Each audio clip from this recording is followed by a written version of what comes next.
Hey, what's up, guys? My name is Grant. Welcome to my channel, Question Their Narratives, where I question the narratives of the police. Back in 2019, May of 2019, this individual here, Hannah Payne, a 21-year-old at that time, witnessed a two-vehicle accident in Clayton County, Georgia, involving this 62-year-old black man by the name of Kenneth Herring. Mr. Herring, unfortunately, ran into the back of a tractor trailer, hitting the trailer and causing the accident. He did get out of his vehicle, surveyed the scene, and for approximately 20 minutes remained at the scene. However, for some unknown reason at that time, Mr. Herring returned to his vehicle and left the scene of the accident. Hannah Payne, while still on the phone with the 911 operator, stated to the operator that Mr. Herring was leaving the scene of the accident and that she would pursue Mr. Herring in order to take a picture of his license plate. Was informed by the 911 operator not to pursue Mr. Herring. Hannah Payne informed the 911 operator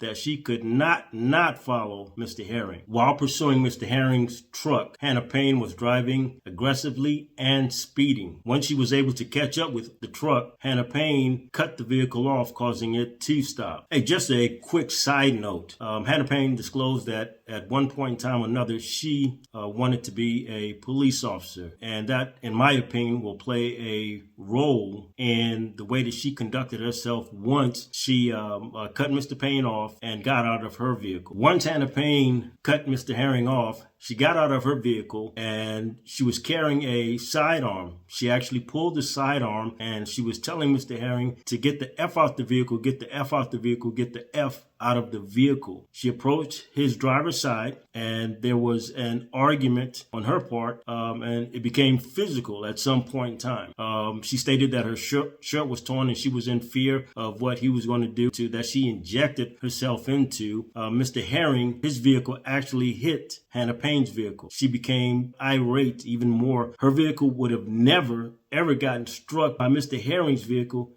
if she didn't interject herself into this incident, because it wasn't an accident at that location until Hannah Payne interjected herself. She wanted to pursue Mr. Herring to get his license plate. And prior to her actually cutting Mr. Herring off, she did obtain his license plate, gave that information to the 911 operator, who told her, again, not to follow Mr. Herring. And again, she stated, I cannot not follow him. So this whole thing from the time Mr. Herring hit the tractor trailer and Hannah Payne witnessed that accident, the second accident, which involved Hannah Payne, she created that, not Mr. Herring, not Mr. Herring. Regardless if he left the scene or not, he didn't create this second accident. She did. Her wannabe police officer self, once she was able to get the license plate, all she had to do was disengage and followed up with the police that were on scene. But she didn't do that because she wanted to be the police. She wanted to be that one to say, go get the F out your vehicle, get the F out your vehicle. That's what she wanted to do. And this was her opportunity. That's what this looks like to me. It was an opportunity for her, who was carrying a sidearm. No problem with that. But that doesn't give her or anyone else the right to brandish a firearm on an individual who was just involved in a vehicle accident and for whatever reason decides to leave that accident. She's not a certified officer. She should not have brandished that firearm on Mr. Herring at all. So again, Hannah Payne is on the driver's side of Mr. Herring's truck, and she's being verbally aggressive while brandishing a firearm towards Mr. Herring. She goes up to his window. Supposedly, Mr. Herring grabs her, pulls her towards the truck. She makes contact with the truck with her face and her body. The gun goes off. Mr. Herring is shot after discharging her firearm, gets back on a call with a 911 operator. The operator asks Hannah Payne, are you okay? Hannah Payne replies, I'm okay. He ain't. Hannah Payne also states that Mr. Herring shot himself with her gun. Hannah Payne is a liar. She brandishes the gun. She wants to be the police. She discharges her firearm. Her finger discharges that round into Mr. Herring's abdomen. That's who did it, not Mr. Herring. She's a liar.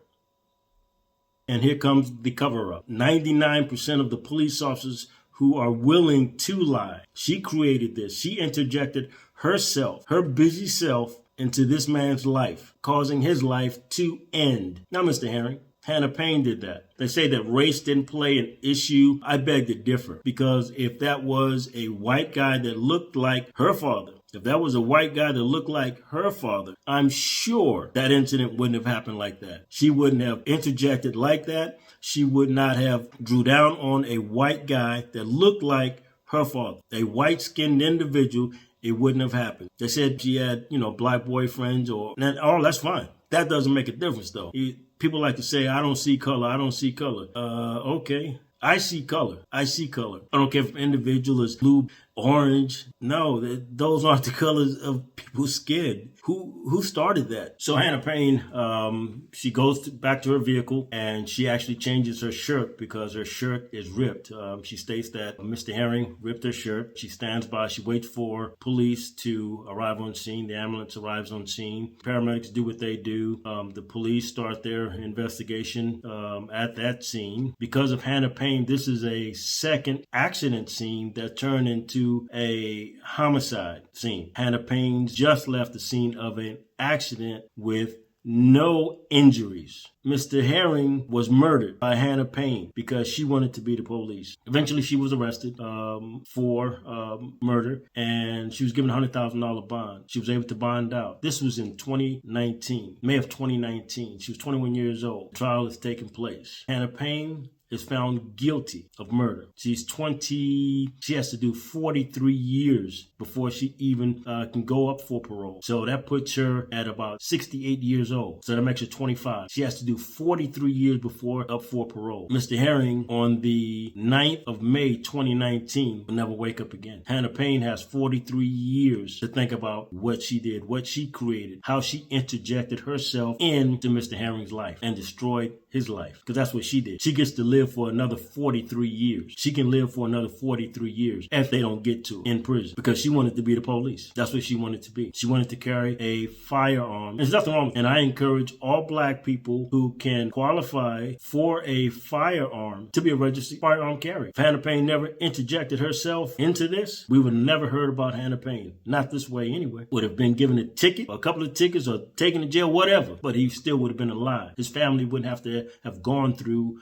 what they've gone through and what they will continue to go through for years to come, because his sisters and his brother, they really loved him. His family loved him. Hannah Payne was trying to create a narrative that would keep her from prison. Hannah Payne can go straight to hell as far as I'm concerned. I feel no sympathy or empathy for Hannah Payne, because she felt no sympathy, empathy, respect for Mr. Herring. None whatsoever. Hannah Payne was just emotional. She was just trying to create a narrative with her tears, like so many white females have done in the past and continue to do today. White tears. She killed the man, but it was his fault. Her defense, it was his fault, because he, Mr. Herring, didn't listen to her. And who the hell is she? She's a white female and she had a gun. That's who she was that day, May of 2019.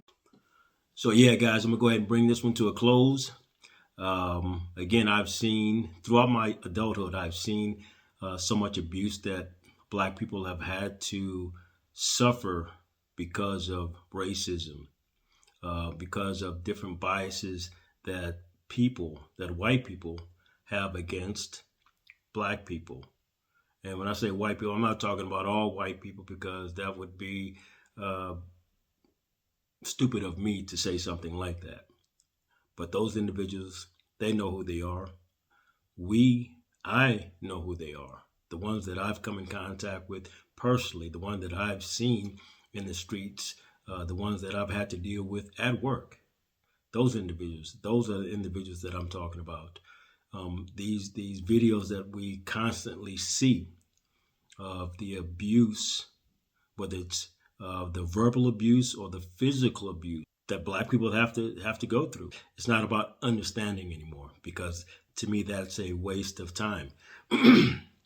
Excuse me, to me that's a waste of time, because those individuals don't care. They stand on what they stand on, and I understand that. So for the white folks that are like Hannah Payne, they said that she had no biases, that race didn't play an issue. And again, I beg to differ on that. I've seen too much. I've seen way too much.